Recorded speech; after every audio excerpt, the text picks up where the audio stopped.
Yeah. Yeah. Y'all already know what it is. What's up, man? Tinted reality show back in the building. Somewhere in the 50s. Oh, like, you know what I'm saying? Like we always do about this time. TGIF, big homie. For real though.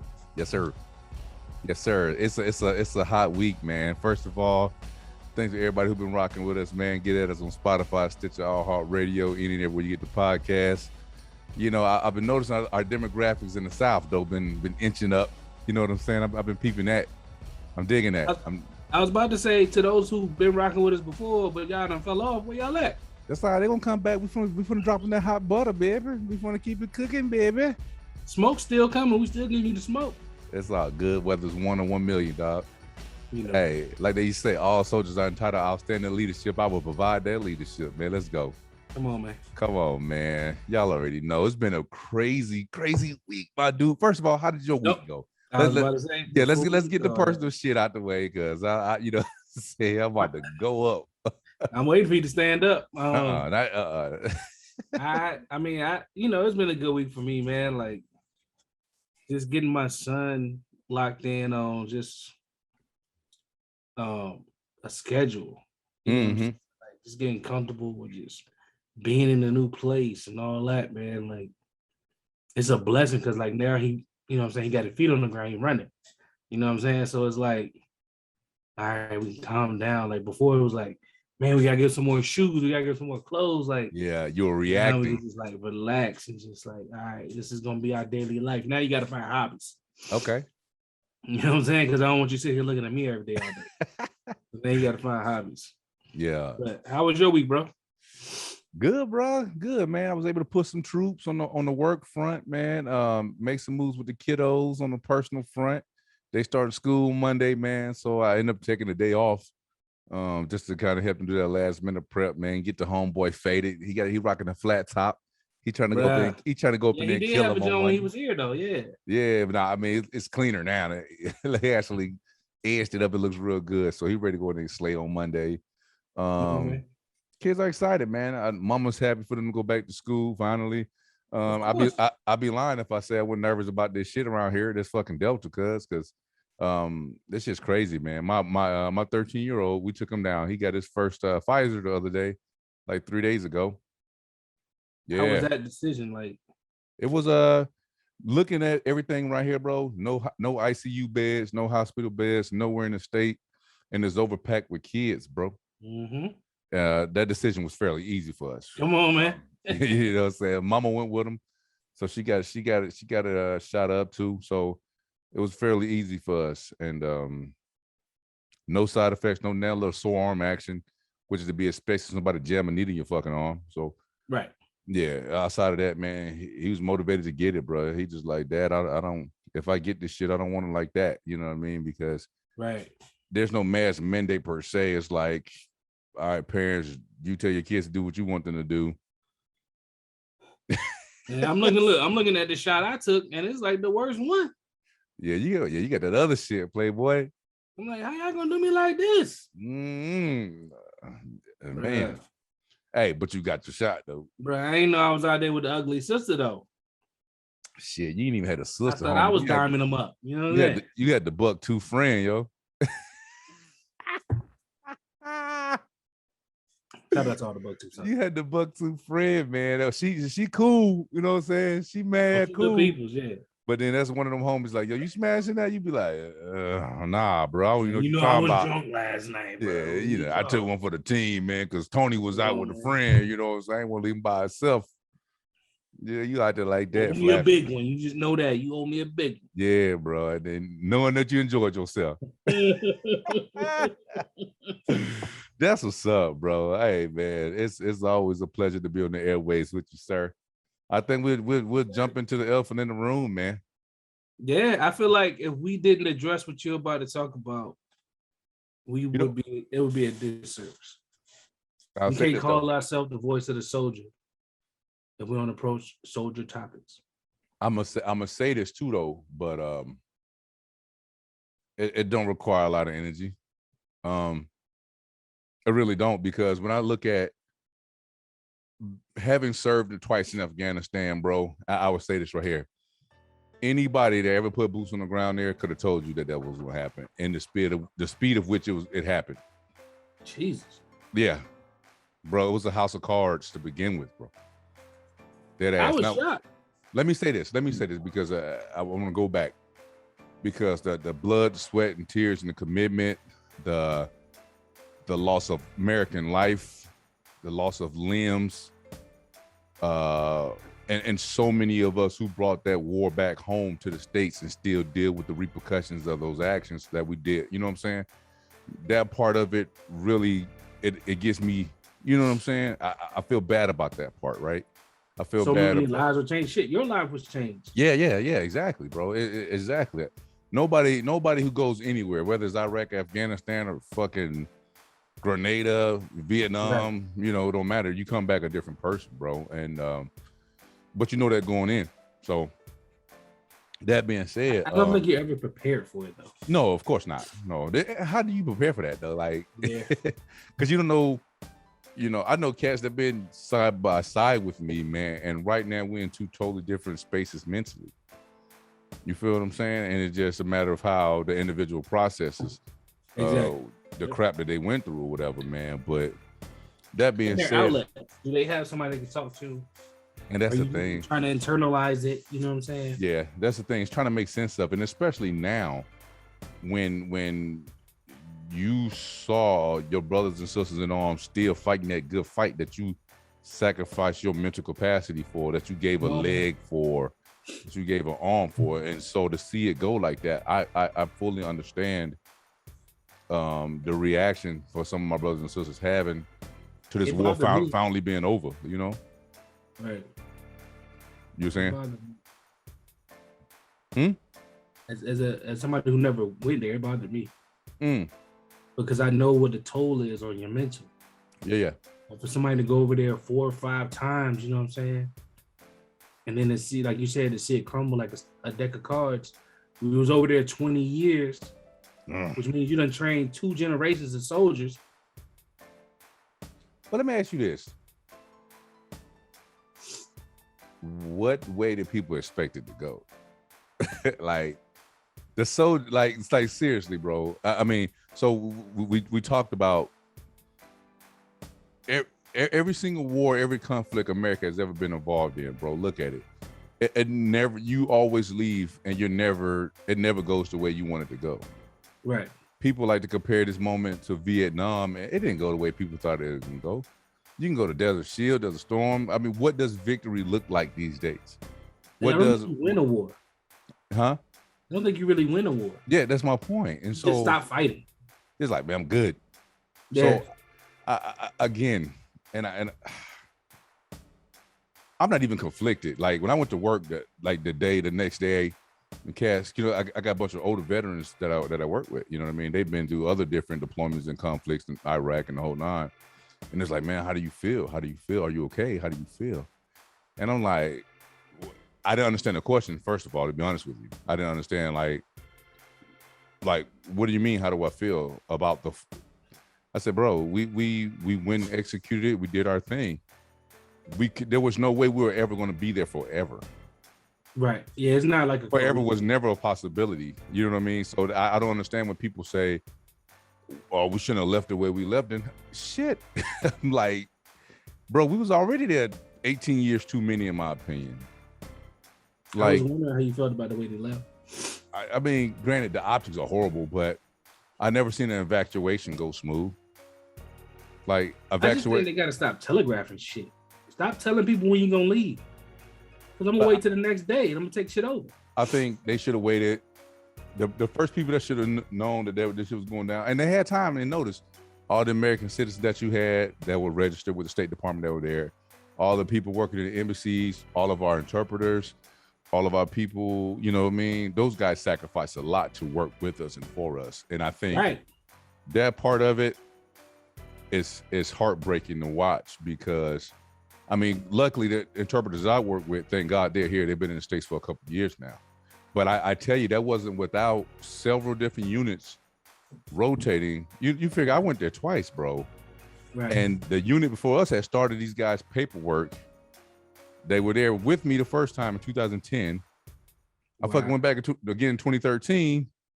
Them guys were still there, still trying to get paperwork done. It's still being resubmitted by every single unit that actually rolled through there, bro. Like, to me, that's crazy.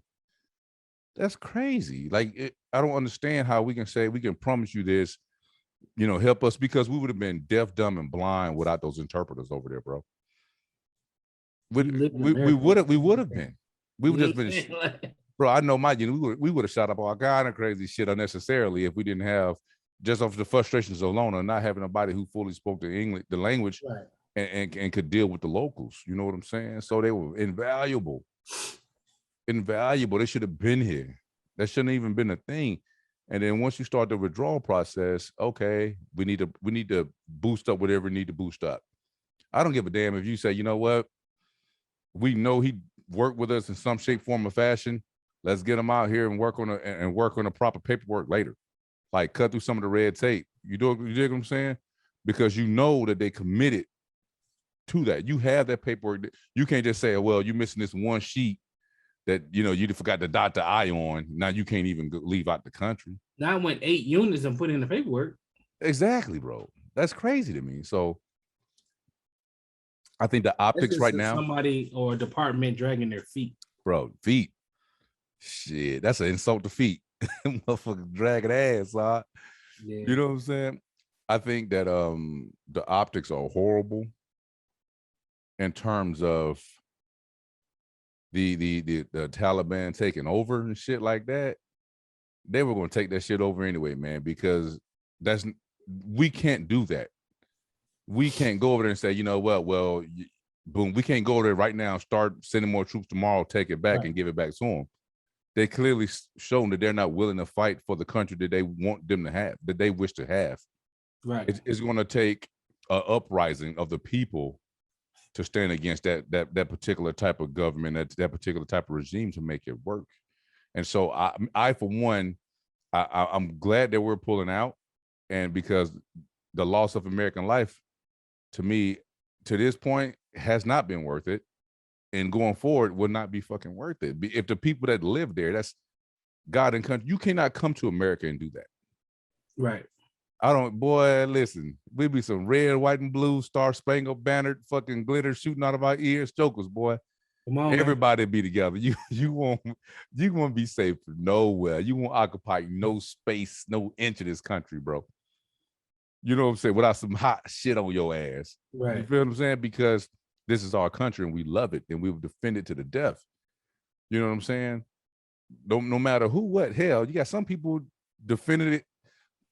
They claim they're defending it against other Americans. Yeah. It's that patriotic around here. You know what I'm saying? And so can't be so patriotic, you delusional though. Yeah, man. So I was that? So my nose is stuck up. You got the itchies, yeah. You got the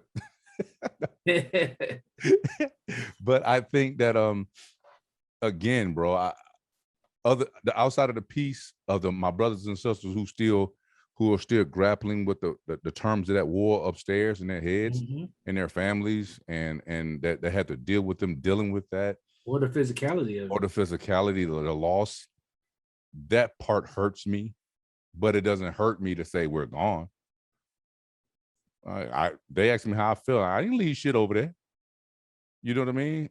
Like when that shit started happening, my LT, my old platoon sergeant, for my first deployment, which was the toughest one over there, we all got together on a text message thread, and we just going back and forth about it. I was like, hey, bro, I'm just glad we made it.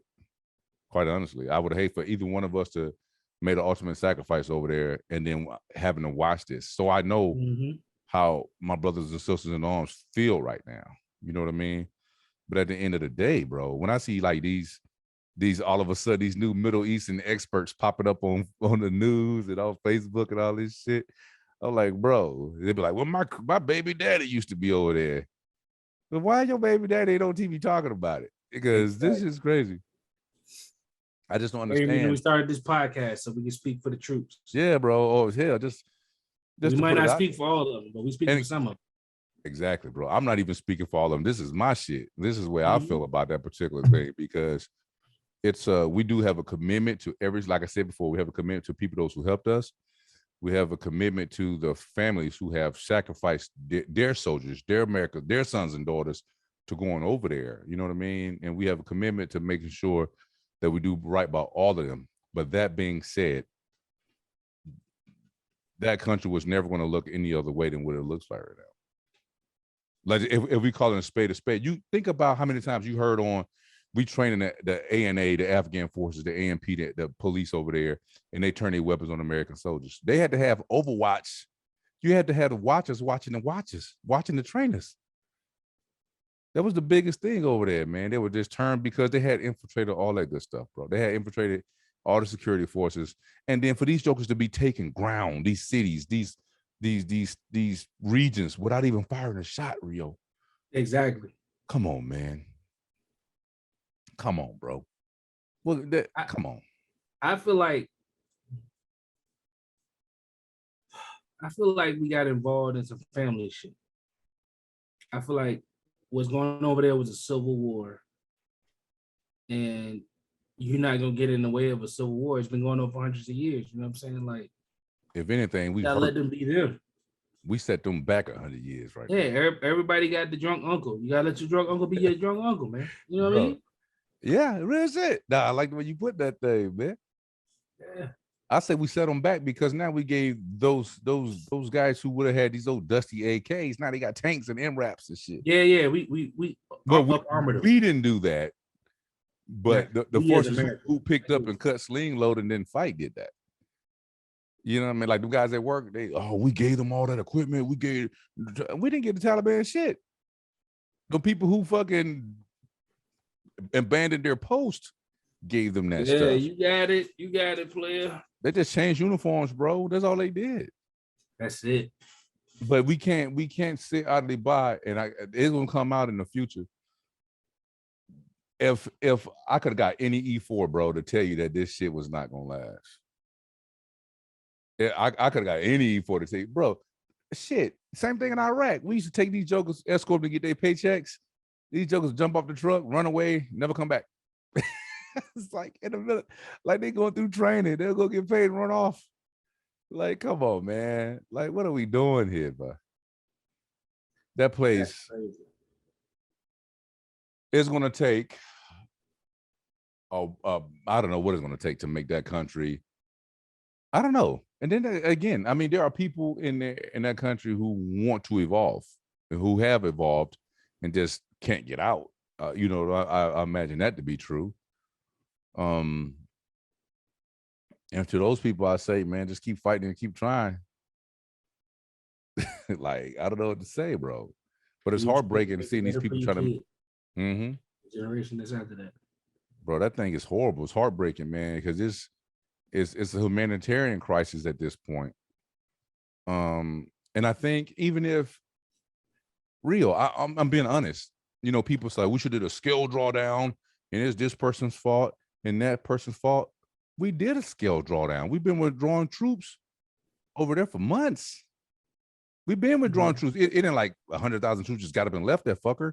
No, people been drawing back, been scared. When I was there, it won't 40 planes. Yeah, 13, 14, we were scaling back, bro. So we've been drawing forces back. It was a scaled approach, and this is what it looks like. The part that I don't like is I was in Iraq when Obama was like, we're gonna bring home all the troops. And I was a contractor. I'm like, oh shit. Why are you telling them when y'all leaving? You know what I'm saying? Like, that mean the next day, somebody gonna be knocking on the door and nobody gonna be there to answer it. But that's what that sovereign nation's defense forces are supposed to handle. Yeah. I just don't know. I don't know what. I do not know what saving Afghanistan looks like. On a democracy scale, the people who helped us, like, I would love for any and everybody who wants to lead that country to be able to be free, to love women, to get an education and go to school and become leaders and their tribes and their communities and all these other heights to travel abroad, to study abroad, the and same go thing home. you want for parts of Africa. The same thing I want for anybody in any country anywhere. You know what I mean, bro? Mm-hmm. I tell you, people used to roll up on us. You see that that lady that was handing that baby up over that barbed wire? That was a big image today. They was passing the baby over the wall at the airport today. And it made me think about when I was there the first time. We doing these missions, man. Stuff used to be so jacked up that women will come up and try to give us, just please take my baby. They would just try to give us their kids, bro. Like that. Just like, I don't know what to do, but if I give them to you, hopefully this kid has a chance at being something. Right. Imagine the amount of sacrifice and desperation, right? That takes. That takes. Give bro. away something that you love in hopes. Come on, just to say, I don't know. I give them to you. I don't know whatever may happen to them. May not ever hear from them again, but I gave them a chance just by giving them to you. What the fuck, bro? That's heavy shit. That's heavy shit. That's true hopelessness. Come on, man. So I think when we get into this repetitive cycle of being the world's police, like we did our mission, bro. Think about it. When Afghanistan was a success for all practical purposes, right? They planned the 9/11 terrorist attacks out of that country. We went there to stop terrorist training camps for ever being able to attack America on the homeland. We're taking a fight to the daggone enemy. We did that. We have not had an attack of that magnitude whatsoever since then. We did a job. We did it well. So all my service members, hold your fucking head up high. You did your thing. Real shit. You did your thing. You know what I mean? So don't be down. Don't be mad. You left it on the, like I said, you left it on the field, so real shit. I think what most of them are worried about is we just trained our next enemy. We just spent 18 years training our next enemy who don't wear a uniform, which also makes this shit harder. It's not like, oh, he has the opposite uniform on, shoot him. You know what I'm saying? We the only one out there wearing uniforms. They ain't wearing no fucking uniforms. I think this will get more complicated. We'll be all in dirt before this thing gets figured out. Oh, of course. You got the like Chinese. I feel like the U.S. tries to big brother the rest of the world, and it's like, yo, you can't protect everybody. You can't jump in everybody's fight. I think we should have. When I say again, we should have been gone, bro. We should have been gone. Like when we went to try to spread democracy to a country, by and large, in terms of the government, they didn't want it. That was a problem. You know what I'm saying? That's a problem, bro. The capital, the ring of steel around Kabul, fell in a matter of minutes with nobody. They were like, we were gonna wait. The Taliban spokesperson said the shit. Was like, yo, we was gonna wait to come in, but since we rolled up and wasn't nobody here, we just came on in because the fucking president left. Shit, bro, that's crazy. And he took like, they say he took like 65, 100, no, was it $130 million with him? Of course. Come on, bro. Of course, sweet. Y'all gonna live in a cave? That shit ain't worked the first time. Y'all gonna have the people of Afghanistan. Y'all gonna have to figure that out. Y'all gonna have to fight for a better day, bro. That's it. I'm gonna need some rebels. I'm gonna need some Wolverines, man. Some Red Dawn moments over there to take these towns back. You see what I'm saying? To take these. You can't look for outside help. That's like me watching you get punched in the face, and you like looking at me like, Rio, do something. You ain't like, no, you gotta show me some fighting spirit in yourself first, bro. Exactly. We go to take that country back tomorrow in a matter of 30 days, right? Who do we give it to? How you secure it? Who do you give it to? How you secure it? We can secure. We can lock it down. We can body rock the whole spot. How do you trust anybody that's military police? No, exactly. That's my point, bro. Like they could just, I'm back. Oh, thank you. You came back. You came back to get us. Who do you get a country to? It was, to me, it looked like Oh shit, y'all here? Hey, you got no beef. I play with y'all now. I'm with y'all. Bro. And don't get me wrong. And it happened so fast. That's the part that's fucking me up. It happened way too fast. The spots on the map that you see that they do not control, those are those local warlords saying, no, every man that can shoot a rifle, they ain't getting this spot. Because they don't have the entire country. They got to come with overwhelming 85%. Yeah, you're gonna have to commit some forces if you want to take my province. You know what I'm saying? There ain't no way, no fuck. Man, every time you send somebody, you set up a listen. Look, you set up a checkpoint you want to. Oh, that's a Taliban checkpoint. It won't be there tomorrow. Yeah, because any province seems to have the high ground in that area. Yeah, but it won't be there tomorrow. It's gonna be safe travels from here to the next town, according to me. Come on, man. I'm just saying, dog. These guys out here wilding, man. I never been over there, so I reserve judgment. The only thing you don't have to feel bad is because I know what soldiers left over there. And that's the only part that gets me. But then again, fuck, name a fucking war that hasn't happened. I don't understand how people had this magical ideal of what the fuck this was supposed to look like when it was said and done, bro. That's the sacrifice. Fucking, I feel it in my fucking every fiber of my shit, bro. I feel it. I know. I was waiting for you to talk about this. But my thing is what the fuck do people expect? I think they look at the, movies depiction of the Civil War, the first, you know what I'm saying, where there's like surrender. They're looking for surrender. You had that. The government had the country. Yeah. Come on, man. People could go. They had voting. They had free and fair elections for the most part, right? Like, I don't understand what people was expecting. I think it's like America. As in, this is a mirror to who we are. Because you got so many people that won't let go of their traditions that are rooted in racism, that are rooted in this, that are rooted in that. That wasn't a diplomatic that wasn't a company that was based on democracy.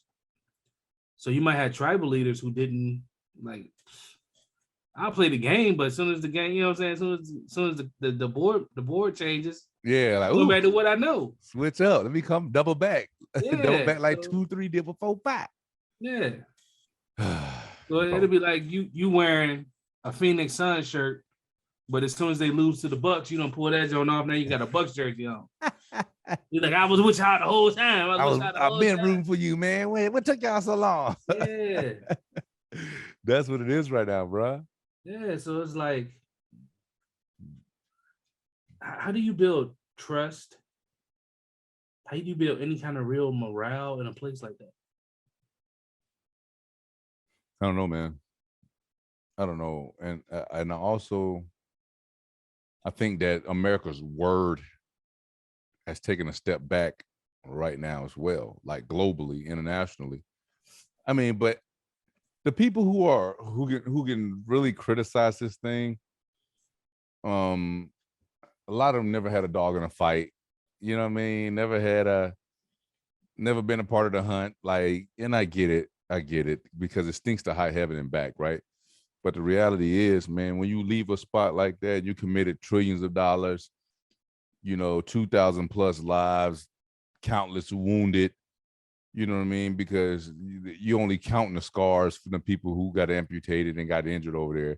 You're not counting those mental scars from people brought home. Which is everybody who touched the same. Which is everybody. So those numbers are through the roof, right? Right.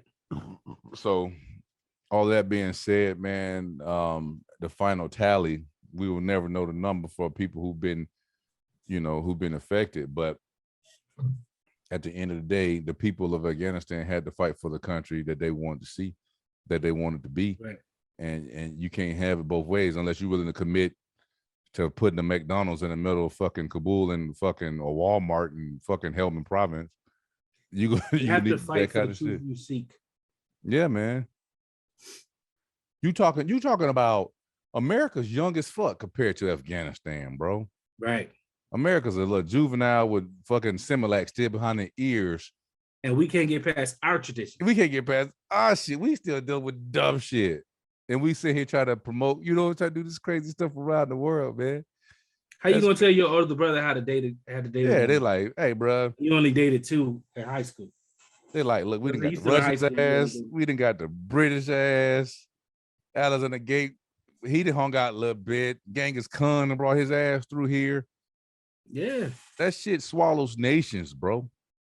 And it don't even swallow nations for the fact of they got these fearless, massive warriors who are willing to take on any and every fucking powerful nation ever. Afghanistan swallows nations because of their ideology, bro. And they got more ignorance and patience than any nation got bullets and money. Well, I'm gonna say radical ideas. They got more radical ideas. Yeah, I'm saying. I mean, they could. No, they could. Do you think the Taliban could have stopped back? Fox News terms so everybody understand. Bro, fuck that. Do motherfucker. Look, they waited 20 years and took that shit in 10 minutes. They could have waited 40 years and took it in 30 minutes, 35 minutes. They got that much patience because the ideology is there. It took me 45 minutes to get a smoothie the other day. Shit, it took me longer than that to set my fucking camera up for this podcast. It really did today. My shit was tripping tonight. I'm just saying, bro. That's wild. To think about that, like, that's the only part that they called, it was like, yo, we on the way. We be there at 30. Open the gate. It's like, yo, you know what I'm saying? Like, that part blows my mind. I think as soldiers, we got a dark sense of humor, so we can laugh at that shit, but it's like, that pretty much feels how like it happened. Like, I'm telling you. You bought all these bullets. Everybody got 4 magazines on them.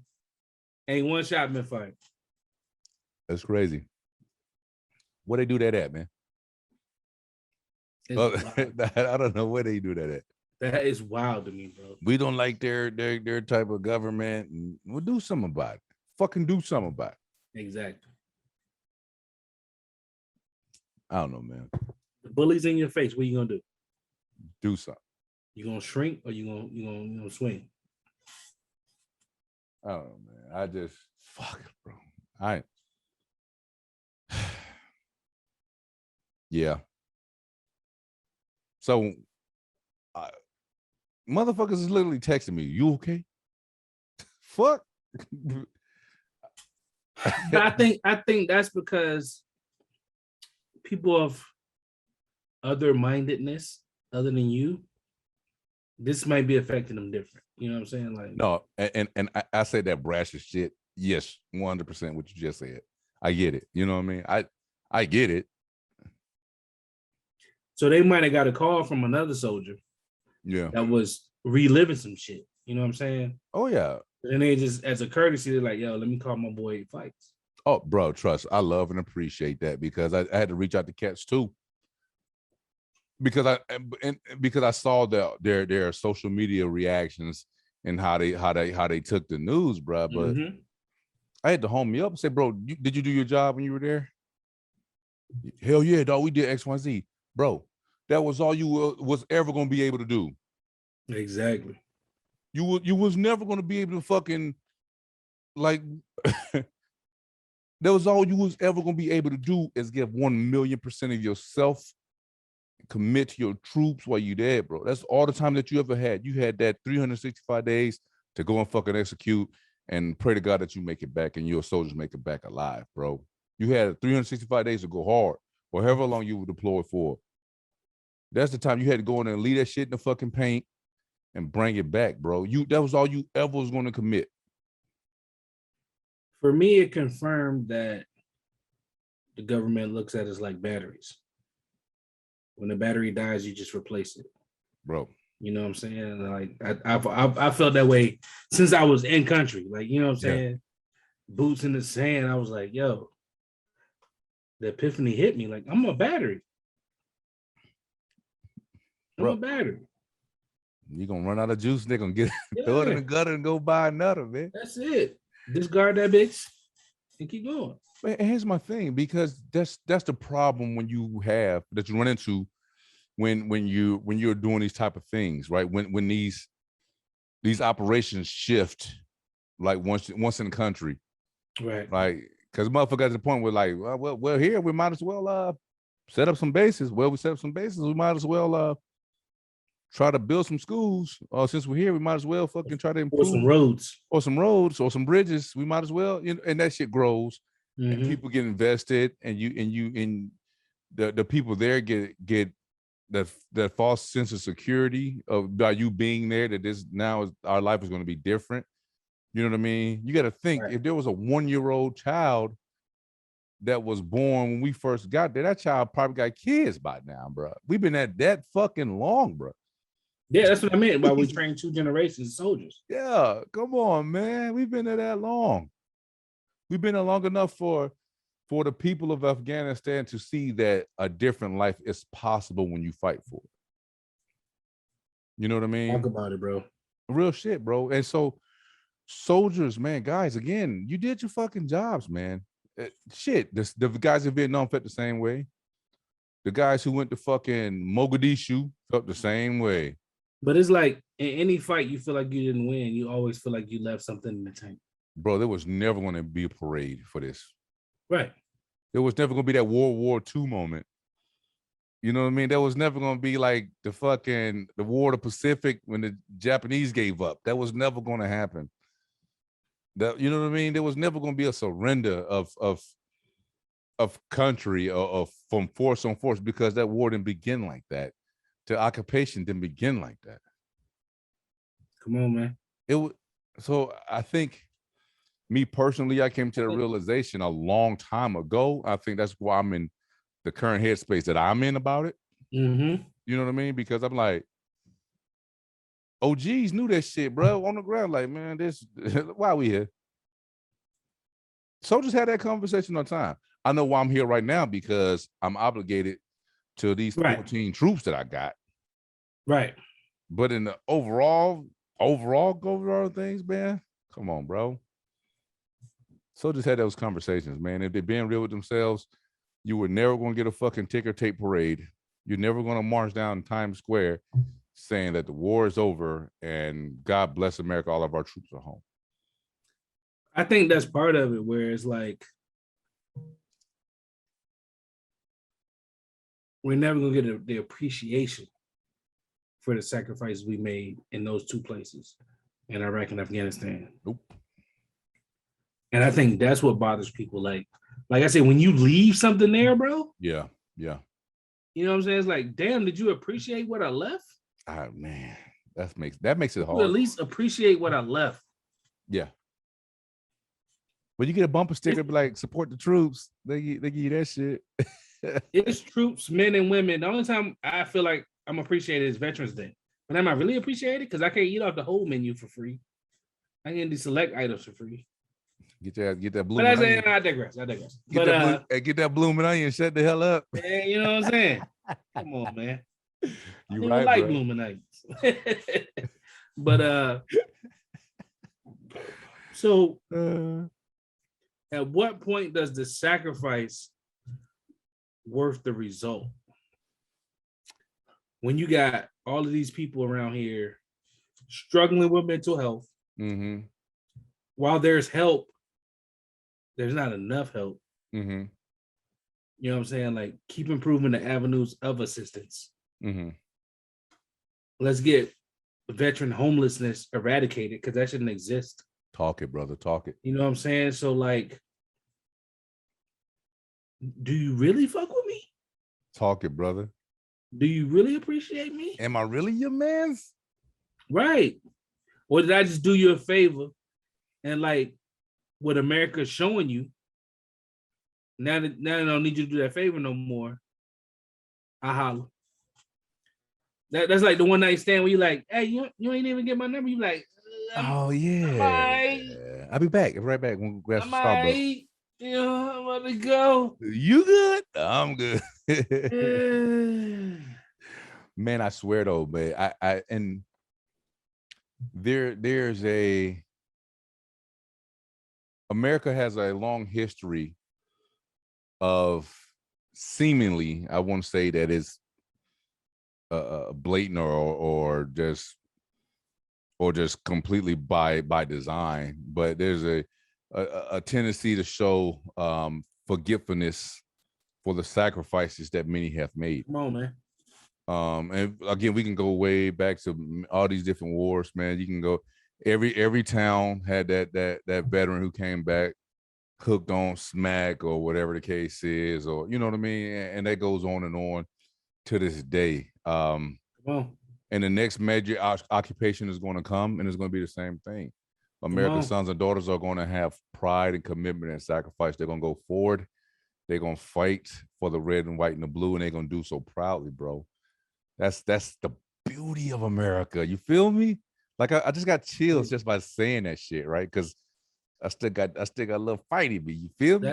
That's the America we believe in. Yeah, the ideal of democracy and freedom. That's exactly what it is, and right. It allows you to be better than yourself, bro. Think about like all the armed forces are made up of people from different walks of life in society who probably never would have gotten along, never had a common ground until they met that black man or that white woman or that white man, that Chinese man, Latinx man, or other people from everywhere in those armed forces, bro. Exactly. And they make some magical fucking shit happen. Basic AIT. Come on, friends for life. You know what I'm saying? Yeah. Friends for life, but on armed service, people they never would have met, right?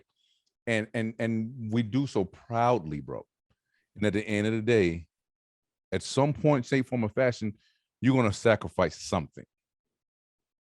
Whether it's time away from your family, whether it's your mental health, whether it's your body, these badass knees I got at fucking 39 years old, like my back, yeah, your back, you know what I mean? Like you're gonna sacrifice something for in the sake of service, right?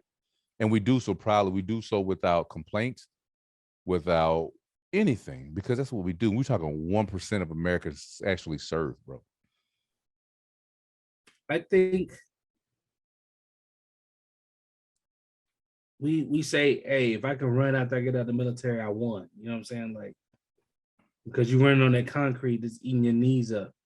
You running in B group where you should really be in A group, so you really sidestepping when you're running. You ain't really able to stretch your legs out, so that make it worse. You get one A group day a week out of me. One day a week. I just think we agreed to sacrifice some things, but in totality of the situation, we sacrificed everything. Yeah. The version of us before we deployed that would have been more patient with our kids, that would have been more patient with our siblings. Come on, man.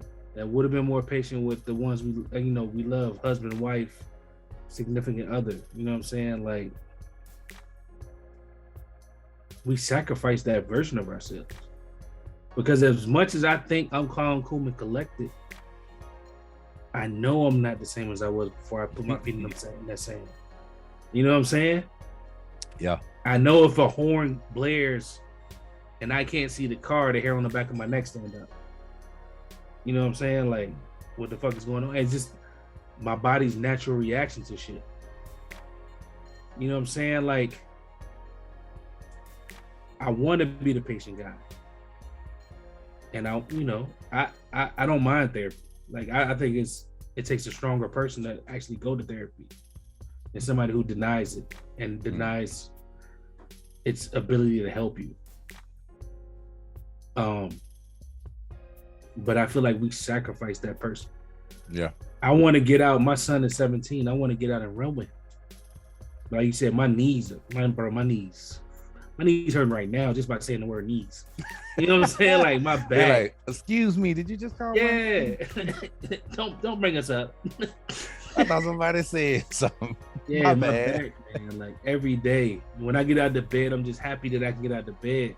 Because I spent days while I was in the military curled up in the bed, unable to like get up and walk and be a normal 25-year-old, 26-year-old. You know what I'm saying? Like, yeah, I hurt my back early and basic. So like, we've sacrificed way more than we ever signed up for. The only blessing is we're still alive to fix our faults? I look at all of the like this shit, right? That like, because you replay it in your head, right? You replay just the times when you're just like, damn, well, how did I survive that shit? Or, oh man, I'm glad we made this call. Or luckily that ID didn't go off. Or you replay that stuff in your head, man. So when I reflect now, when I'm here and I have a moment, right? And quite honestly, I feel personally like I won. You know what I mean? Like, yeah, like knees be damn, back be damn, shoulder, ankles, whatever physically hurt me, I feel victorious in being able to feel that. You know what I mean? That's why I said the last part of what I said about being here to be able to fix our faults. You know what I'm saying? Like, we may have faults, but we still alive and we able to fix our faults. I tell you, my wife says it all the time. She's like, you got this weird ability to go within yourself. You know what I mean? You know, like I just need a moment, right? Right. And it's subconscious to this point. I don't even know when I'm doing it. Where I'm not even necessarily standoffish or anything like that. It's just kind of like, I hear you. I'm internalizing what the fuck you're saying to me, but I ain't got time for that shit right now. Like, just call me tomorrow. Communicate. Get on my page. Yeah. Fucking, you can't handle that. Like, I understand this is a marriage. I understand we're working together to build something wonderful, right? But you couldn't fucking handle that shit like right now, dude. You really need me. You need my mental, my bandwidth in this very moment when I don't have it. You know what I mean? And so I had those moments, man, and I had to come back and be like, hey, man, my bad, dog. I just understand that that's going to happen. And I feel victorious in being able to recognize those moments when I'm not 100%. I'm about to say the fact that you see them. Yeah. Is amazing. That's a win. That's a fucking win, bro. Like, again, like, okay, Eric, you're not on 10 right now. You're on 5.5. And then the fact that you that's okay. Recognize what needs to be done and you do what needs to be done. Yeah. That's another win. That's 2 separate wins right there. Yeah, like I'm here for it, bro. I'm like, cool, man. We vibing, we working, we getting better every day. And I think that's what a lot of brothers and sisters who out to struggle, bro, like having the wherewithal to understand what's happening to you at those particular moments, in those PTSD episodes, right? In those post-traumatic episodes, being able to calm down and hopefully talk through, count backwards, count backwards from 5 and then from 10, and to find that center, right? To recognize who is operating right now, who is running, who's driving my car right now, right? Is it me, or is it my emotions, or is it my anxiety, is it my fears, or whatever the case may be, and to recognize when those moments are happening is what we have to do and to save that person in the mirror, bro. 2 things I realized. 1, I can't operate on autopilot. Because autopilot, you're not getting the best version of me. You're going to get off the cuff, how I'm feeling at the time, Rio. You know what I'm saying? That's not good for anybody. 2 is I can't rely on whatever my vices are to calm me down. You have to figure out a way to calm yourself down.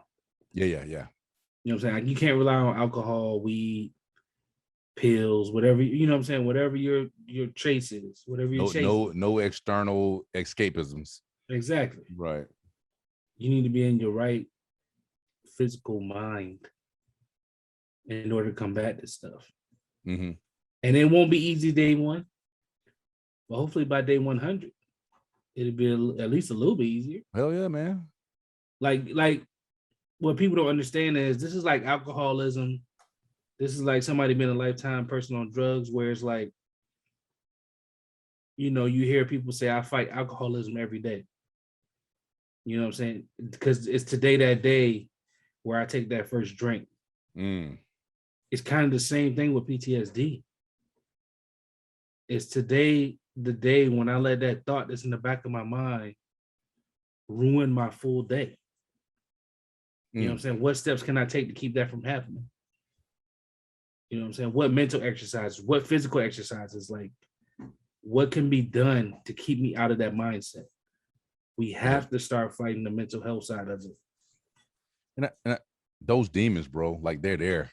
Yeah, and they're real. They bitches, bro, them hoes is for real, for real. They for real, dog. Them shits exist. Yeah. And you know what's the killing part of, not just the killing part about it, but it's the recognition of those demons, bro. Like, you know what I'm saying? Because most people would try to hold back their demons and put them and tuck them in and don't address them. And nah, bro, when mine pop up, I see you, bitch. What's up? You know what I'm saying? Let's go. Let's go. Yeah, you have to treat it like an actual enemy. Yeah, bro. You have to engage the enemy. You won't get me today. You won't get me tomorrow, but I know you there. I know you there. The more you're willing to combat it, the softer the voice gets. You know what I'm saying? That's that war within. Yeah. You know what I'm saying? But we can't give in to the war within. It's just a different front, bro. It's just a fucking different battlefield. You know what I'm saying? That's it. That's why when I like my brothers and shit, they be talking, man, I go back over there. I'm like, I fucking won't. Like, bitch, I barely made it the first couple times. Fuck you talking about?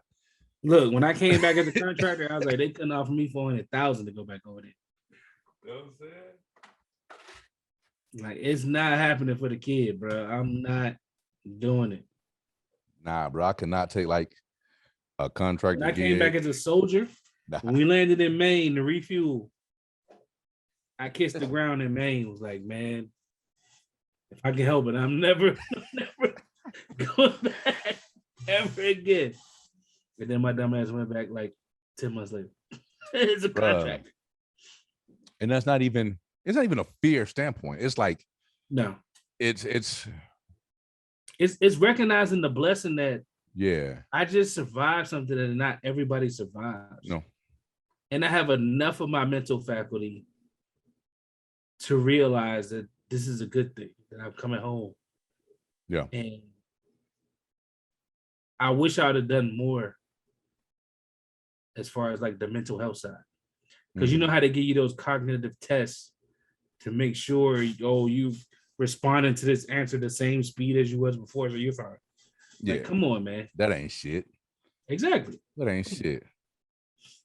Bro, I'm tired. There's days I go fucking a whole day and just like when the fuck did I wake up? Like, I've just been moving. That's the autopilot, right? They're just, you know what I mean? And it's like, damn, what the fuck? You know what I mean? Then you have to reel back and just, okay, boom. Demon, you winning right now. And a lot of times you realize those days you haven't done anything productive. No. You literally you've been breathing. Yeah. You just been like just going, and those bad days. And man, see, we can do a whole episode, bro. Keep going. We can go. No, I'm saying we can do a whole episode on this because the shit is so relevant, and so timely. And I'm just hopefully for the people out there that's listening who I know a lot of our vets listen. They're like, "Fuck yeah, preach, brother." They amening in the back. They co-signing on bad credit right now. They get what they're picking up what we putting down.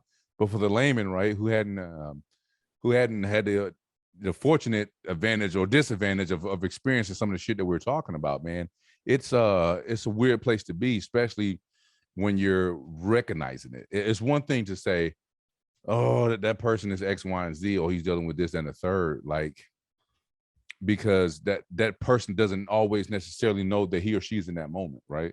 They don't know the fight. They just want it to stop. That's when you end up with your 22 a days, right?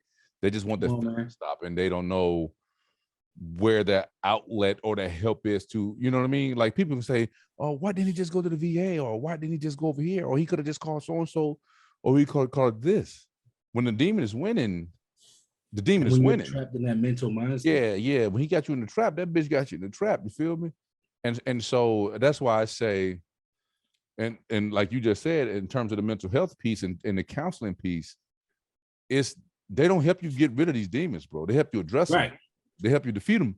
Come on. You see what I'm saying? It's not about, because we are all changed, bro. We are all changed. Whether it's that that horn that you hear, or whether it's that fucking loud boom that startles you, or is it that like sitting in anxiety the attacks corner of a and restaurant because you need to see everything and yeah, everybody bro. that comes in.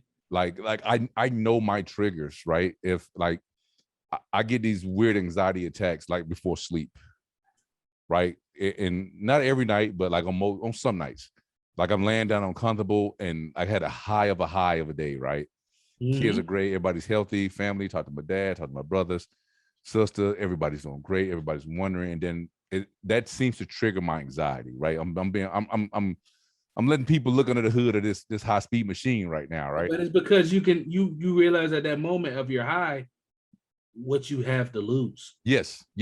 And so that triggers when I say I know my trigger, my anxiety triggers, and it's that triggers my anxiety and it gets me into a panic, this weird panic that I get into, and it usually doesn't last long, but I'm outside of my body, bro. I was like, I'm sweating, I'm breathing heavy, and it's like, what the fuck? And it's just like, you know what I mean? Like I just want to fucking, I don't know, like spontaneously combust, right? And it's not no outward yelling, screaming, punching holes in the wall, no weird shit. It's just an eternal feeling that I feel that's like, oh my God, what if?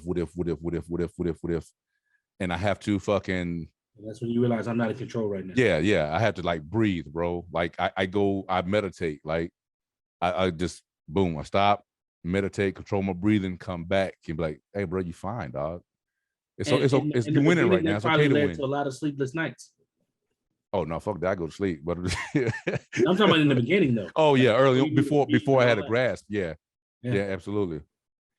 To those who don't understand the magnitude of what we're talking about, imagine your worst day. And then imagine being on the hamster wheel, not controlling when the memories come back to you. Yeah. So you just on the wheel and you just, hey, got to keep this wheel moving. Got to keep the wheel moving. Got to keep the wheel moving. Got to keep the wheel moving. Damn. I wasn't ready for it. It was there. Yeah. You know what I'm saying? It's like, that's what a day in the life of a soldier is. Like, we're on the hamster wheel of life and we can't control what movie plays in our head. Bruh. That shit. I'd be like, and my wife be like, why the fuck? Like I explained it to her. She be like, yeah, I hear you, but you know, somebody better put this food up, put these groceries away. Right, I ain't gonna ask again. What dudes in the country say? I ain't gonna chew my food twice. Yeah, I ain't gonna. You heard what the fuck I said, didn't you? But nah, man, I tell my brothers out there, man, seek the help, bro. Like, that's why our ranks and those alert rosters, they gotta stay activated, man. Yep.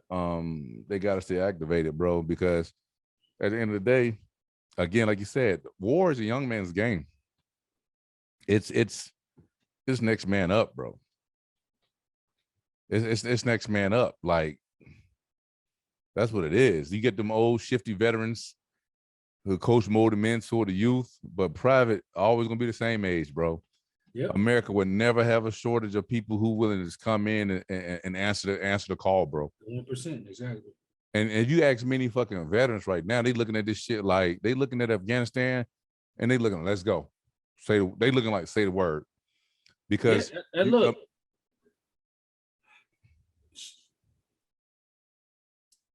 It was a contractor who got his head cut off in Iraq. Mm-hmm. I was a medic. They showed us that video in AIT. Everybody in the class I seen that video was like, fuck this training shit. Let's go right now. You can train us on the ground. You know what I'm saying? Like, so I understand the mentality. That's a young, impulsive, you know what I'm saying, mindset. Right. I just think what you said is partially true. What you said was war is a young person's game. It is. But the effects of war affects everybody. Well, yeah. It's people getting triggered that fought in Vietnam from the shit they seeing us go through. You know what I'm saying? Or like, you know what I'm saying? Like, I had an uncle that was in Vietnam and he was like, look, before your ass go to Iraq, you need to come talk to me. And I went and talked to him. And I told him what my mindset was. He was like, he looked at me in the eyes. He was like, "You ready?" You know what I'm saying? I don't want to say what I said to him on the air. Yeah. But you know, I'll tell you when we get off. But like, he was like, "You ready?" He was like, "You in the right mind frame." I But had like, I wouldn't want to be in that mind frame every day now. You know what I'm saying? Like, fuck no. because some people just can't turn the switch off. Imagine you're somebody who's obsessive compulsive and you fought in a war and what that does to your brain. You know what I'm saying? Like I don't feel like I'm obsessive compulsive. But just imagine somebody who fell through the cracks of all the testing and training that we do. Because you know they try to weed out people with certain issues. Mm-hmm. But at a certain time, they were just taking anybody. You breathe, let's go. Motherfucker, take anybody now. Shit. Yeah, so it's like, yeah, now they're kicking those people out. You know what I'm saying? Now those people from that 2008 surge are the leaders. Oh, that's true too. Yeah. See, I've been out for a while, so I didn't even think about the people that came in with me are now the E7s, E8s, bro. Our majors and shit. That shit hit different right now. I see it, bro. Yeah. I see.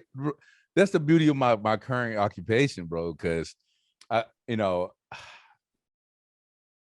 have the fortunate advantage of, like, one of my coworkers came to me yesterday. He was like, "Man, you really command the room in front of these soldiers. Like, you got your fucking finger on the pulse of these mugs to make them react, and they engage. You keep them engaged." And I told him, I said, "Bro, it's just because I still speak the language."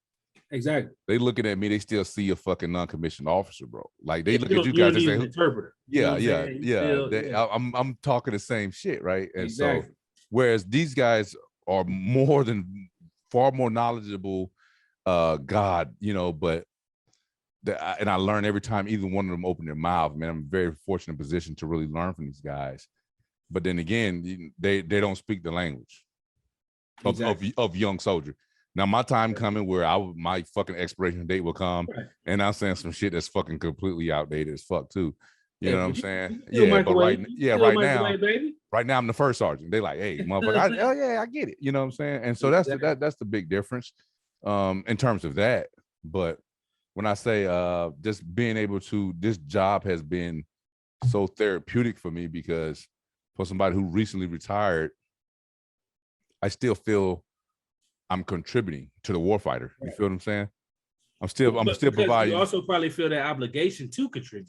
Oh yeah, absolutely. Because the fight is still in me. I feel like I got at the game a little early, even though it was time to check out. But you got more in the tank. And you find a way to put yourself in position to still coach, mold, and mentor, and give soldiers that valuable information, bro. Because imagine this real quick to people who never served, man. Imagine being in charge of fucking hundreds of $millions of equipment, hundreds of soldiers plus at any given time, crazy amounts of responsibility, and you spend 20 plus years, right, gathering this knowledge. You gain it, you get it, and so valuable, and you're fucking that dude, right? You're in that unit, and don't shit move out of that company until they come through you first, because you're that fucking guy. You're that valuable. Like, you know what I mean? Like, you're that guy because you got all this knowledge, time, and you didn't did it wrong, and you didn't did it right. And people are coming to you because fucking Sergeant Fikes know how to get it done. And then one day it's over. Yep. Hold on, let me before you. Yeah, go ahead. Oh, what's up? Yeah, but like, just you got. Yeah, I'm with you, baby, because it was a very valid point. Imagine having all that knowledge that you spent acquiring over those years, and then one day it's over, right? Like, it's just like that. Just like that. And you feel, a lot of soldiers feel like, now what the fuck I'm supposed to do with all this shit? Like, because think about it. Not all that shit translates to civilian life. I was about to say, some knowledge is just knowledge. It does, but not every civilian organization has the bandwidth to bring you on to understand your capabilities. You know what I mean? Like to them, in some work fronts, you're a threat, bro, because you got too much shit. You got like their biggest thing is about fucking how to get these boxes out by 5 a.m. before Friday, and it's fucking Monday. And you done fucking moved a battalion size element clean across the other side of the fucking world as an E5, bro, because you're the fucking UMO. You know what I mean? Yeah. Like, I have that problem now. It's like what you're asking me to do is minimal compared to what I've already done in my life. Like, bro, I was in charge of $100 million satellites.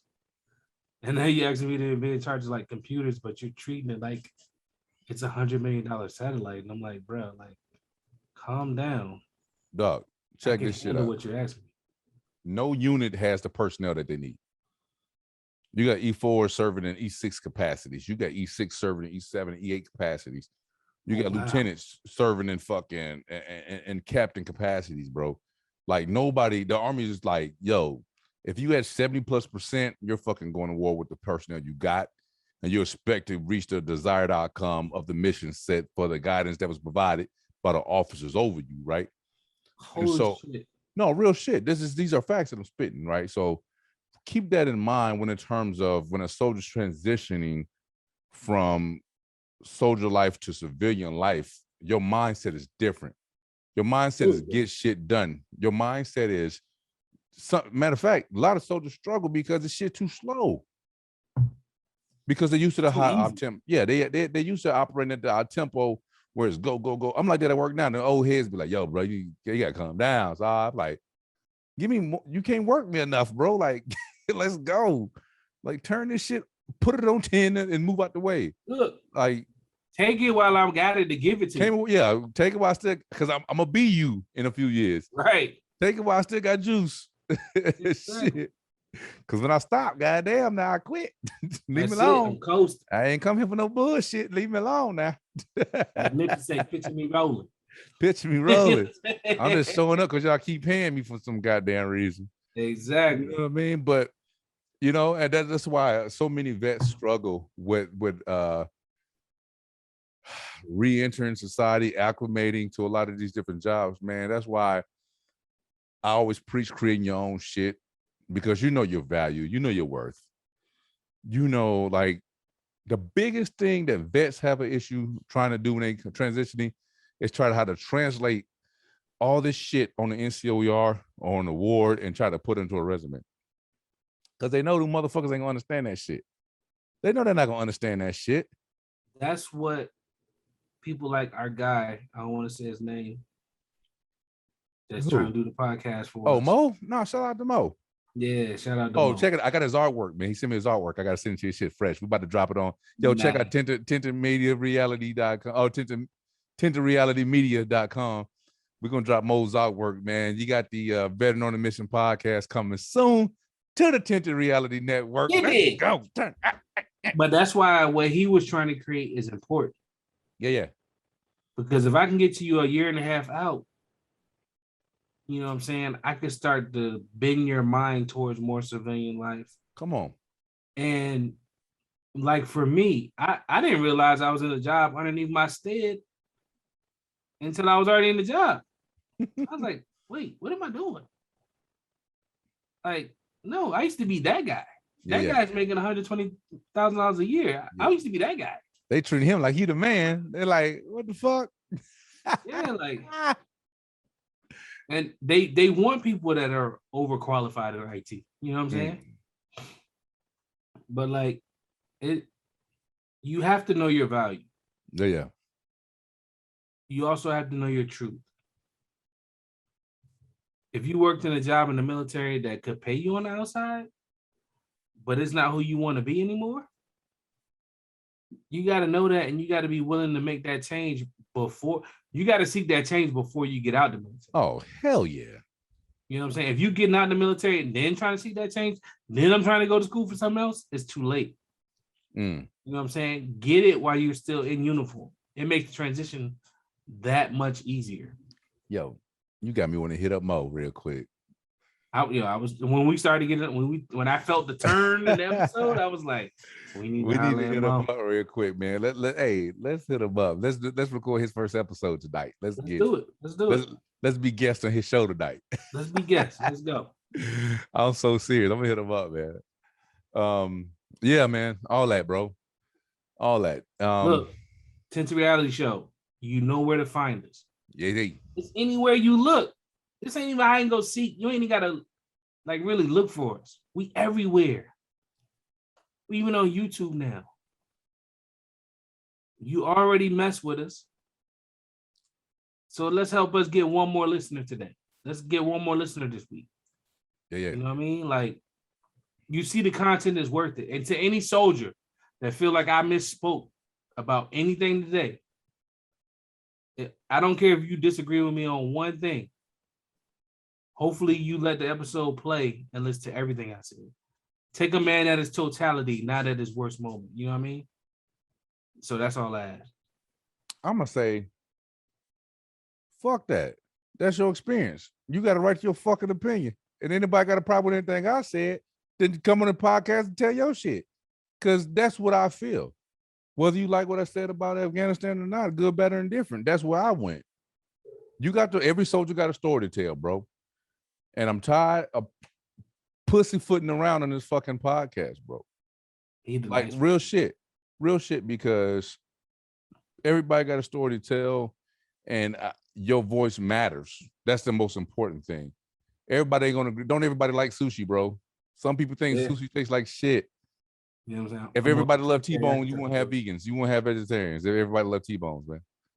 Like, options are there for a reason. Variety exists. Because people like different shit. We get it. You know, that's why there's a bazillion fucking podcasts that exist. Because people like different shit. There's a billion different cars because people like to drive different shit. But what I want to say is that when we talk about when knowing yourself and knowing your value and knowing what you're worth, that extends beyond your job. That's you. That's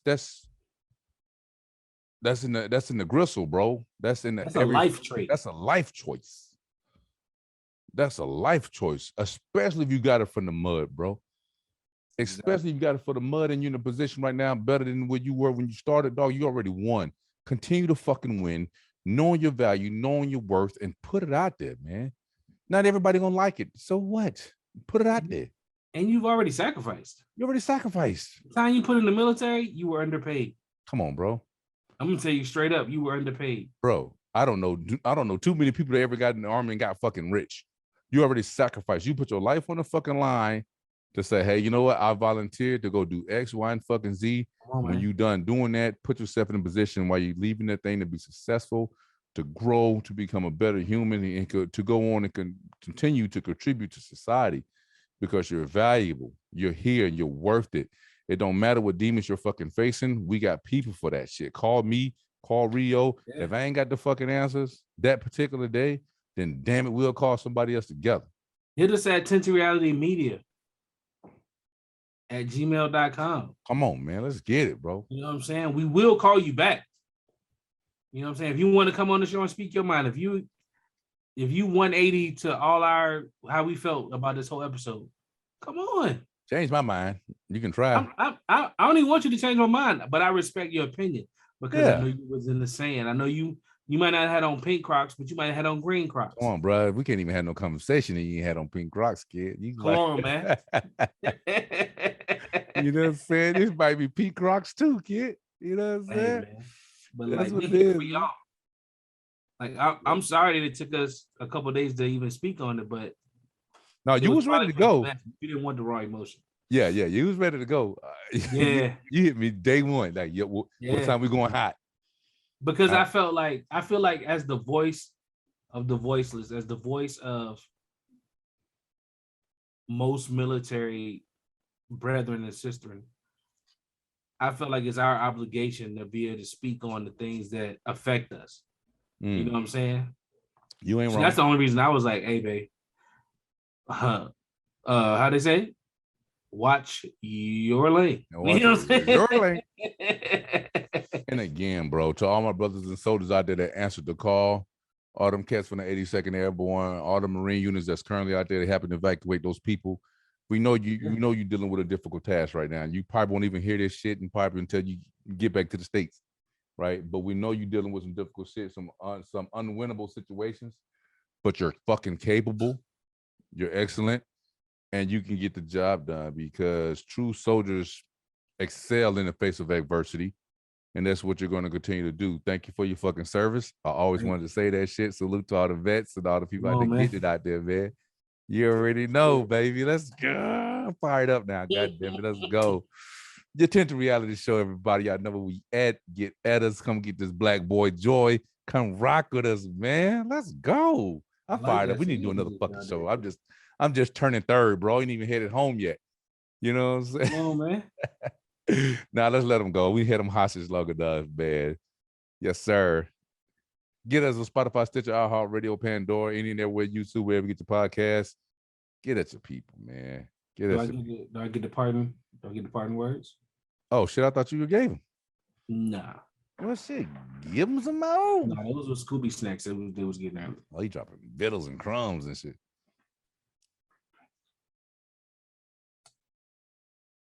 To those who served, not only in the military, but in any capacity that are dealing with mental health.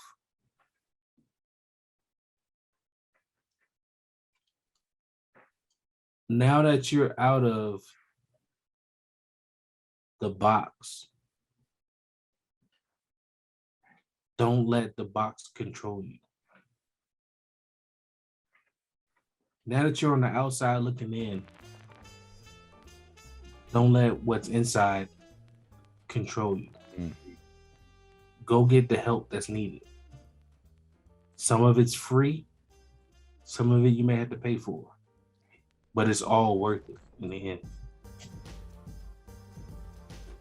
Yeah, man.